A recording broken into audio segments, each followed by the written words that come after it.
Before our first meeting with the head coach, we had done literature research in class to prepare questions to ask about the sport and reoccurring issues, and this is what he said. Yeah, mostly shoulders. That's a thing. Um, Or is it only yeah, for the pitchers or also for the normal field players? yeah, for normal field players as well. So shoulder, elbow, that kind of stuff. We finally got to meet the team and held interviews to get a better idea of who we'd be working with. I think the most challenging is the balance between stick to the plan and react to what you see on the field. Stability. So stability is more an issue, and often it's a lack of stability that's causing shoulder problems. So I would say shoulder stability exercises are maybe 90 degrees, and from this position you try to stretch it. If you feel it stretching, you will keep it there for like 10 seconds.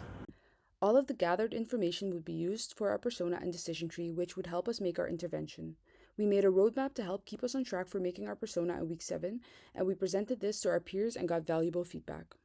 For this, we used the dietary history, an agility t-test, and hand grip strength test. These are all things that we practiced and did with our teachers at Zuider Park or at school.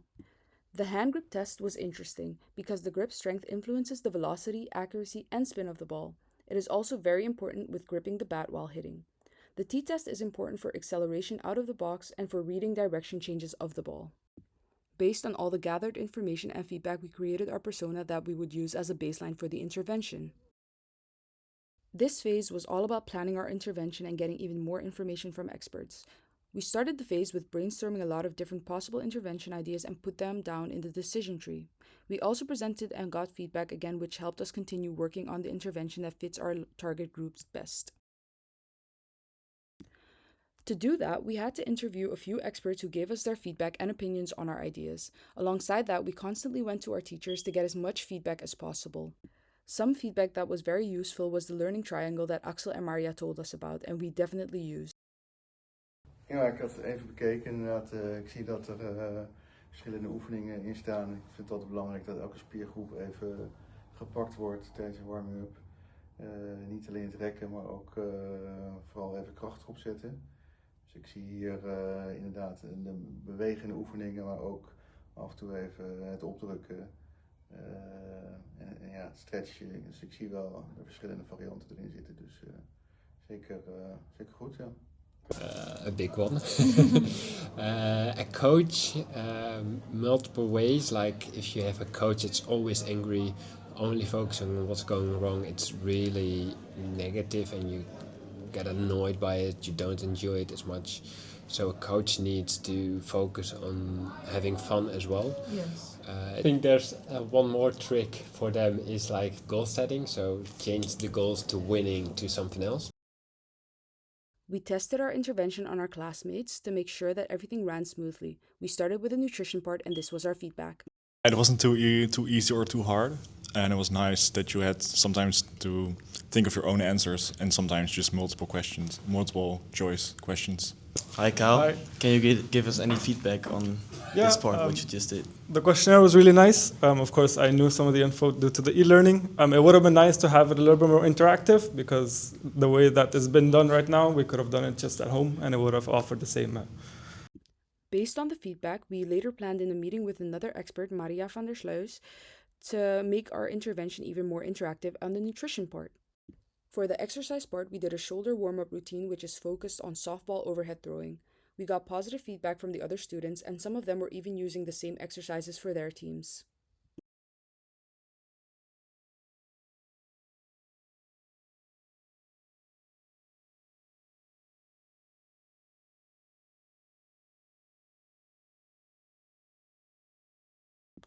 During this entire process, we kept Siba updated through mail to let him know what we were doing and how things were going, and to also get his input.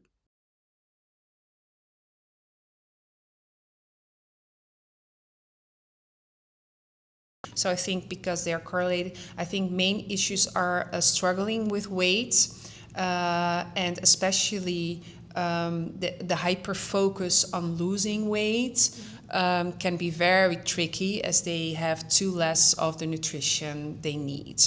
So in periods when they want to get rid of weight, of course the performance also drops because they might have too less carbohydrates or too less proteins or too less fat. I think it's also underestimated how the period in the month, how it can influence your performance. Maria and Rocher gave us some extra information and feedback on preparing for our intervention. Alongside that, we also got some extra feedback from the physiotherapist at Neptunus. The day of our intervention, we showed up an hour early to set everything up and to make sure things would go smoothly. We started with the nutrition part and ended with exercise. We're Team Salacia and we were here to make an intervention to help the team of Neptunus. This is Lena, I'm Ariana, we have Stijn in the corner, Latisha filming this, and Jonas. As you can see the first slide, what we're going to do today, we're going to start with the nutrition part of our intervention based off of the interviews and feedback that we got from the coaches and from you guys. We put this together.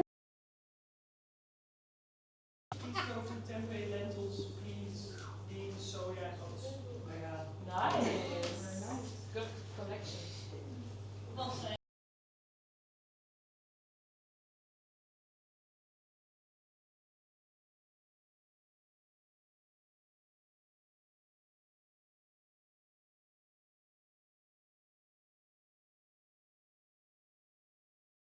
For the exercise part of our intervention, Stijn was explaining each exercise, Jonas was doing them, and Lena and Latisha made sure that the form was good while also helping where needed.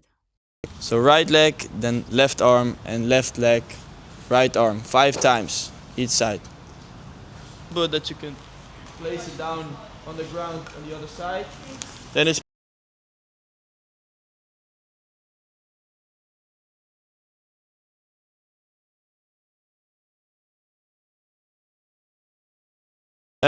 the next exercise is Y2W raises.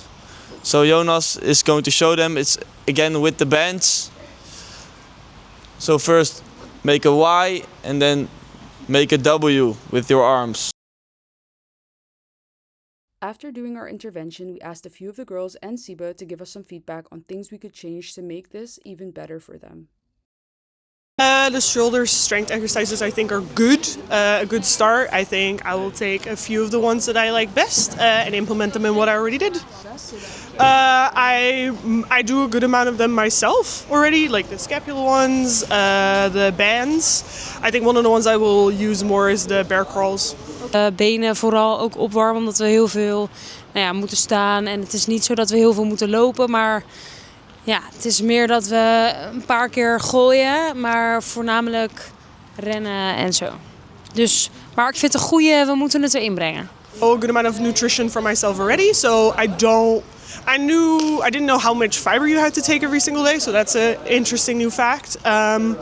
I did learn some new things, but most of it I already knew. I think you guys, knowing it's a female team or all women's team, could have maybe implemented some more specifics on that. Okay. But I truly think that this is something that we missed with the shoulders, especially. And I like the fact that you work together with our physiotherapist and all the literature review what you did to make sure that we have a better shoulder preparation before a practice and games. Based on the feedback and how everything went, we think it's better to split up the intervention in multiple days rather than an hour or two. We also worked on our fact sheet, we made an Instagram discussing all the nutritional things, and we gave them the presentation for exercise. After months of working on this project, we are proud of our final product and of what we've achieved together with the Neptunus softball team. We are thankful for the experiences and we've learned a lot of new things. Thank you for watching, and Salacia out.